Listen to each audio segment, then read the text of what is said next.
Hello, and welcome to Avoiding Churn Retention with Precision. My name is Adam Thomas, and I will be the host for this workshop today. Just really quickly, some ground rules for us to get started. Generally, mute by default. If you want to use reactions, please do. I enjoy seeing them. Be prepared if you need to get a glass of water or a notepad. Feel free to use that. And then lastly, and most importantly, I love the chat. So if you have anything that you want to say, comment, question, use the chat. Big fan of it. I read them before and after. So please use the chat if you want. And to get us comfortable with using the chat, if you're ready for the workshop, please press 1 in the chat now.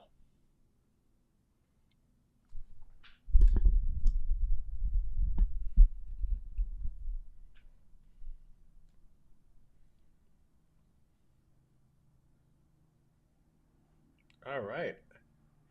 Outstanding. So, if you have questions, you can ask those questions in 3 ways. 1, you can wait for the Q&A section, which we'll do at the end. 2, you could use the chat. I'll try to answer them as either they come or I'll answer it at the end. And last, there is a feedback form that you'll get at the end of this, and you can ask your question there. If your question is private, feel free to use the feedback form. I will get back to you if you use the feedback form within 24 hours. And with that, let's begin.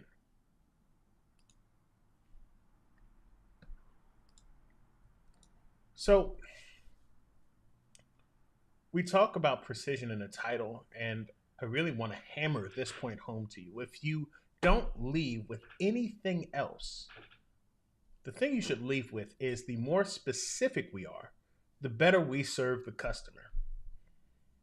This is really important when it comes to user drop-off. Now, when I talk about user drop-off, let's define that. User drop-off is when users who are active users or customers who use your product regularly stop coming to your platform. Now, there are 3 types of drop-off, 2 of which are not anything that you can do. There's nothing you can do to stop it. 1 is sometimes your users don't need it anymore. For example, if I'm using a resume service and I get a job, I'll stop. There's no feature that's going to make me come back and leverage a resume platform. If I'm encountering another force, like legally, generally I'm going to stop using the tool. For example, this is really hammering AI businesses, or will soon.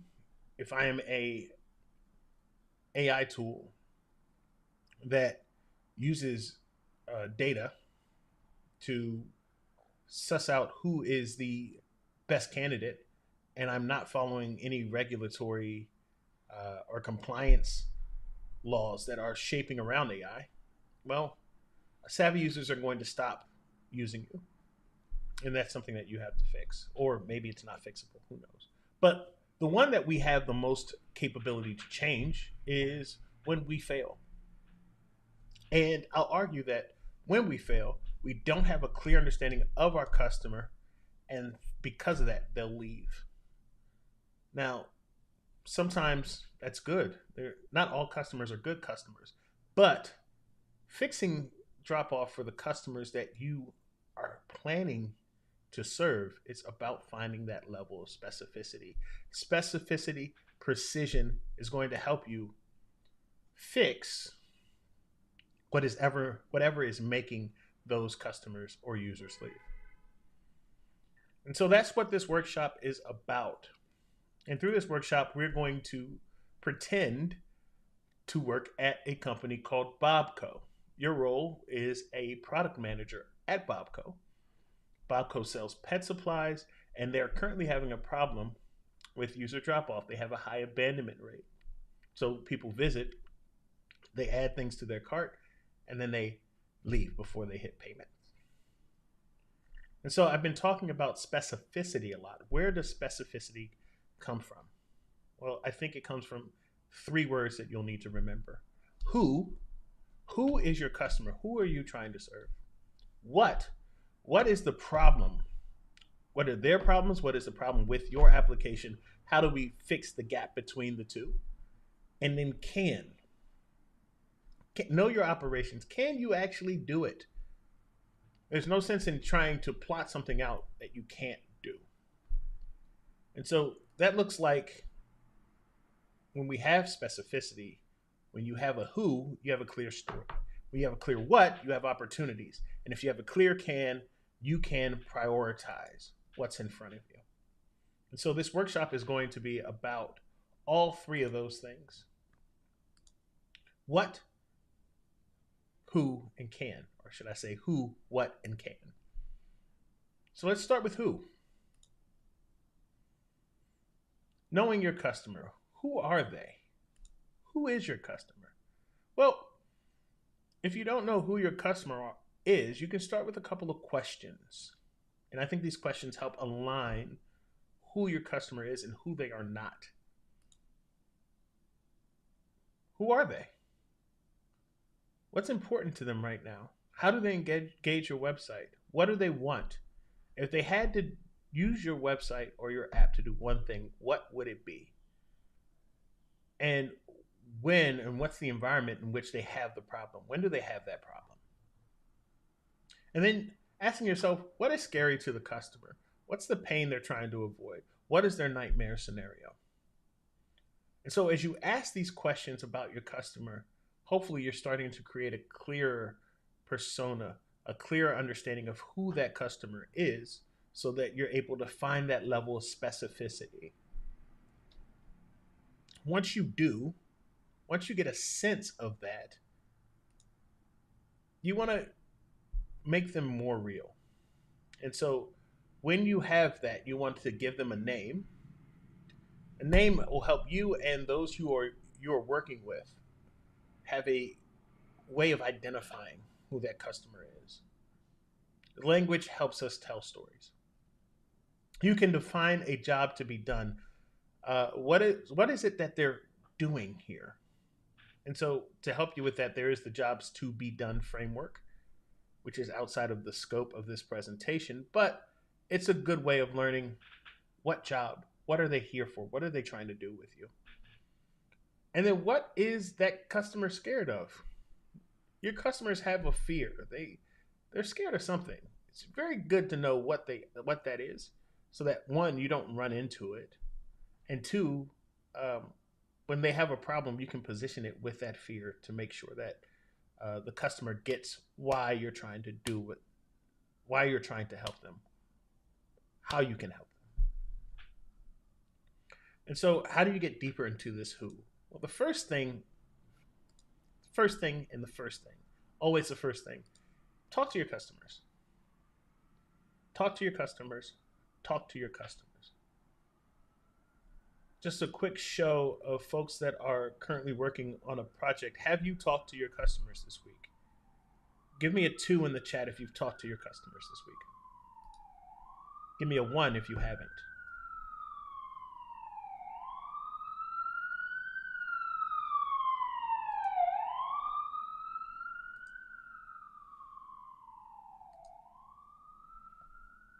Okay, I got a 1. Yes, a couple of 1s. My advice to get a clearer understanding of who is to find a way, even if it's for 5 minutes, to get some sort of interaction with the customer, even if it's just one question that you want to ask them. Find a way to talk to your customers and get some feedback. Because if you don't talk to them, you can never confirm what they're doing. Next is leverage data analytics tools or data analysis tools.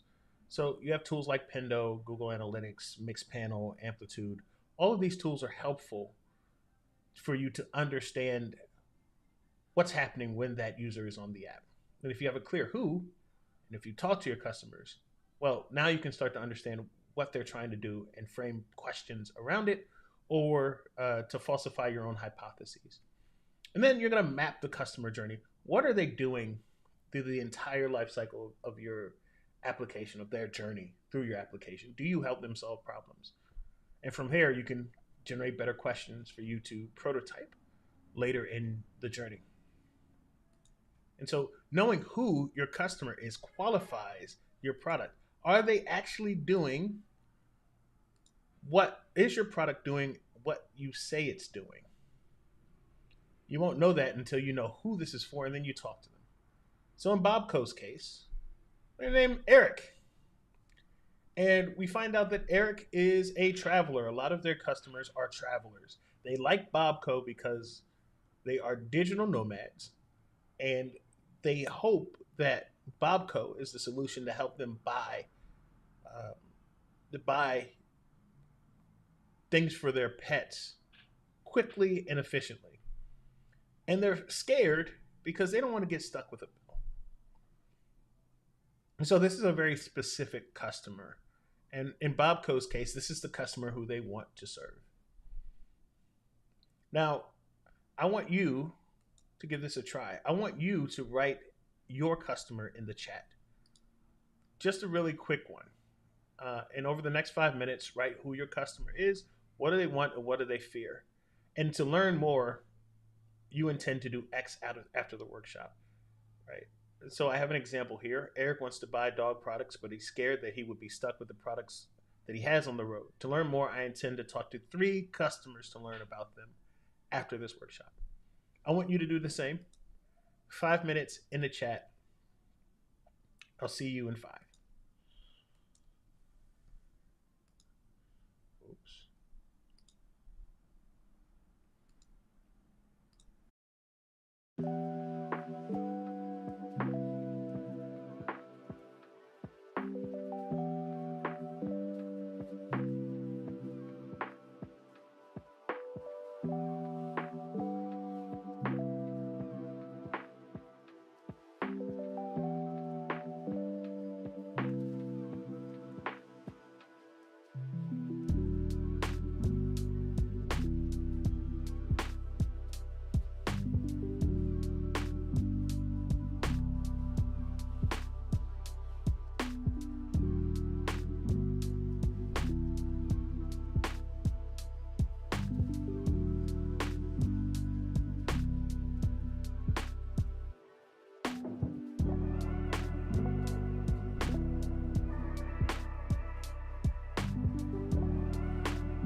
All right. Thank you.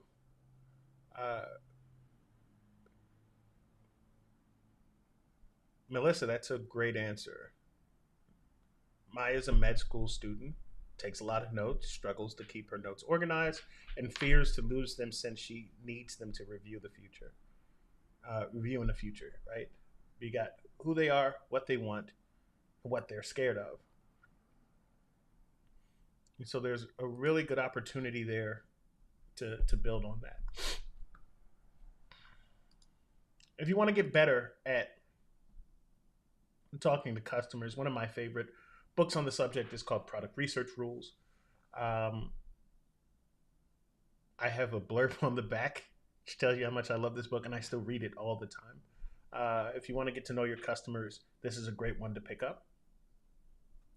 Likewise, with talking to humans, both of these will give you some tools that will help you talk to your customers and to do so in a way that it doesn't have to take all day. You don't have to do a full blown study. There are often ways in which you can get some understanding from your customer in a very quick time period.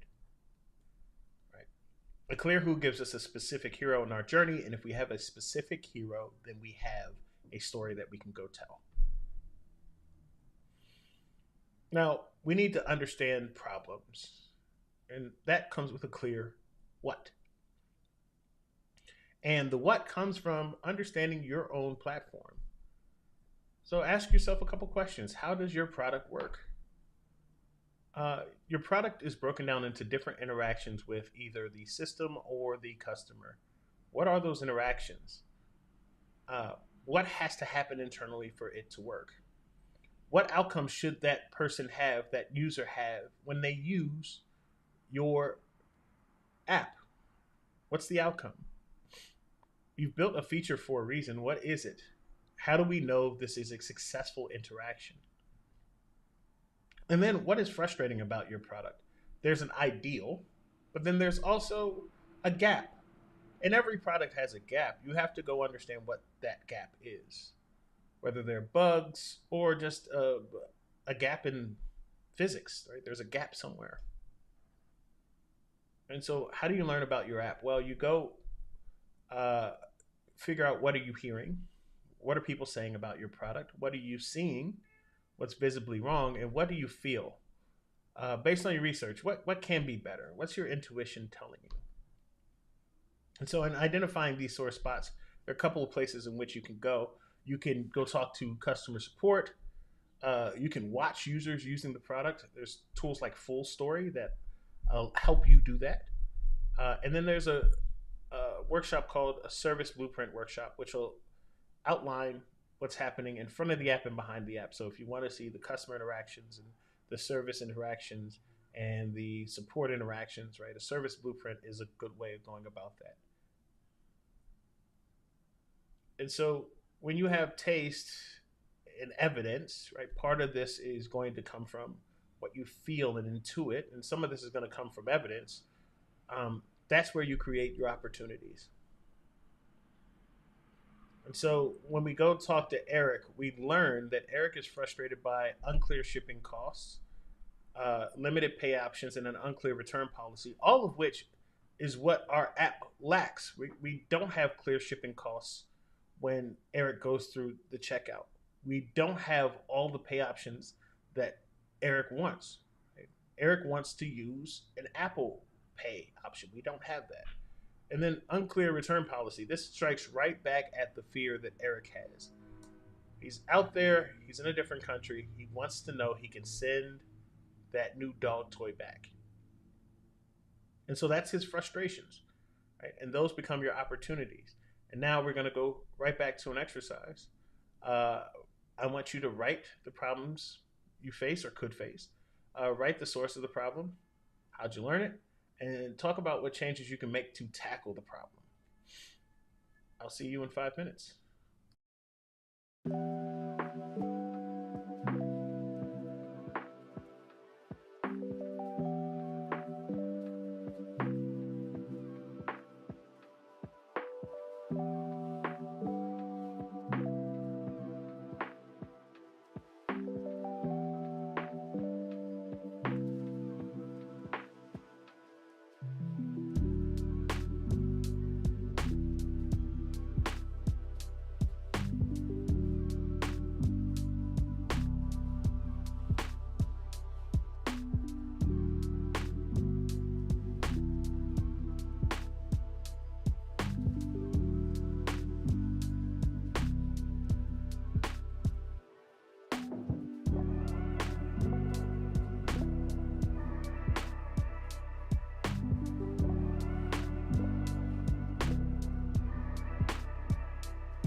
right, so let's do it. Melissa writes, Notion problem doesn't have a free drawing page option. Specifically with Maya, the big percentage of med students draw in order to properly remember parts of the body, which is why Maya is doubtful about using Notion because she can't directly draw on the platform.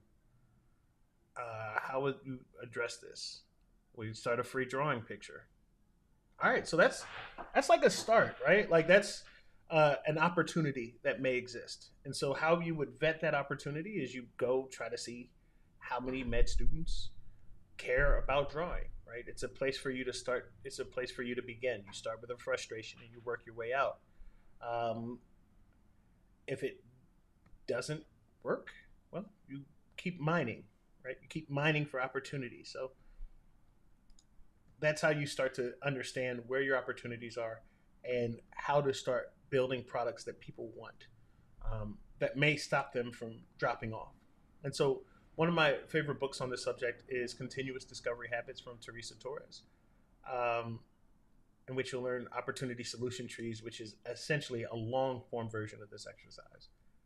It ties to outcomes and different opportunities based on your frustrations. A clear what gives us a specific challenge. In your answer, Melissa, right, you have a challenge that's boiled in there. You can have an opportunity to take that and stretch it out into either a feature that those medical students would like, or a different way of serving those medical students. So the last part is can, which is all about knowing your operations. And can you do it? You want to ask a couple of questions from your team, right? What can you do? What skills do you have? What tools do you have available? How fast you can do it? What are the ways in which you can? How fast can you make something? And what takes the least amount of effort from the team? Sometimes things are small, and that's always helpful. If we can do a small update, better than a large one generally. What else is important for the team? What other projects are in play? What are the ideas that we come up with that are in line with the initiatives that we have? What's in line with strategy? And so it's really good when you have different opportunities to plot them against value and effort. And so you want to keep things, if something is low effort and high value, that's a big win. Sometimes things that are high effort and high value are big wins. Things that are high effort and low value, or low effort and low value, are useless. You don't want to spend time doing that. And so how do you understand value based on the two things that we just did before, right? Who and what will give you an understanding of what value is. Now, effort, that's going to come from your team. So there's an opportunity to kind of sketch out what the idea is, and then ask your engineering team, your design team, whoever's around, all right, how much is this going to take for us to build? If you tie it to an outcome, right, you can then offer your team, hey, are there any other ways for us to go do this that's going to either increase value or lower the effort? You then want to create your list of opportunities. These are things you may want to go back to. Some folks will call this a backlog. I tend to say don't put it in the backlog. I say just kind of have a open list somewhere else that you check. But again, that's outside the scope of this conversation. But you want to have some sort of list of the different opportunities. It becomes an idea well that you can keep tapping. And then you lastly want to create a source of truth. Where are the important things are? What are some rules that we have to create things? And so when we create stuff, we can go reference the source of truth to see where we are, what opportunities are there, how does it align to strategy, and make some choices. Because the truth is, you only have but so much time.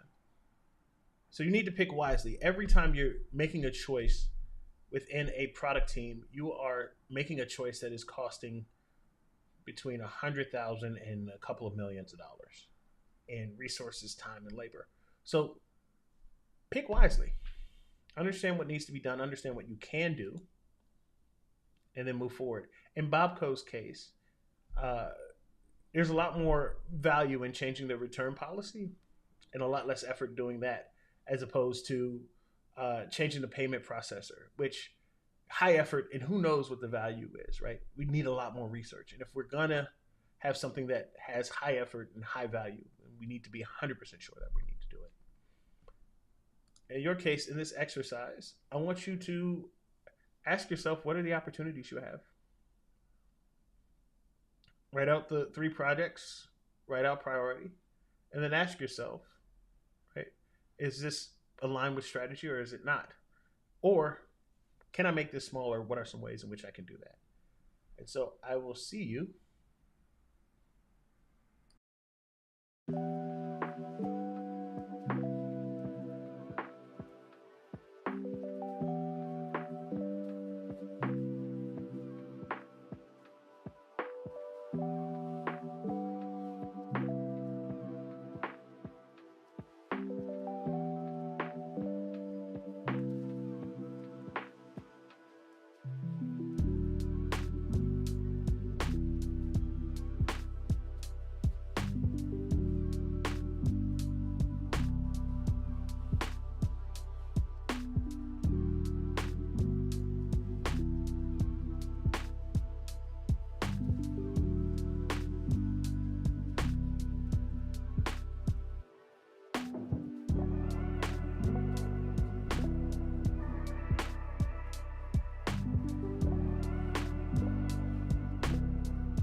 All right.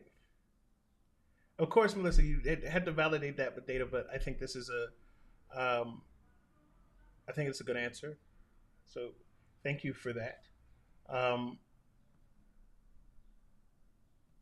and I love where you ended up. Right. Sometimes the idea isn't to build something. Sometimes the idea is just partner. Right.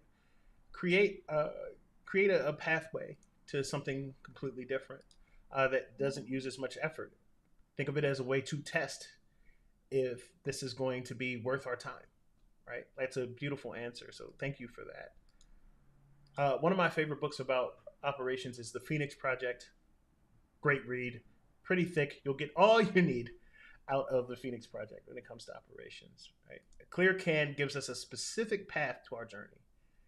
And like we said before, fixing drop off is all about specificity. So I want to thank you for spending some time with me today. Here is a feedback form. If you can, I'd love for you to fill that out over the next few minutes or so. Um, this would be super helpful for me to make a better presentation later. If you're listening to this in the future, I'd appreciate it if you still give me some feedback.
All right. And with that, thank you. It's been a pleasure hanging out with you this afternoon. All right. See you later.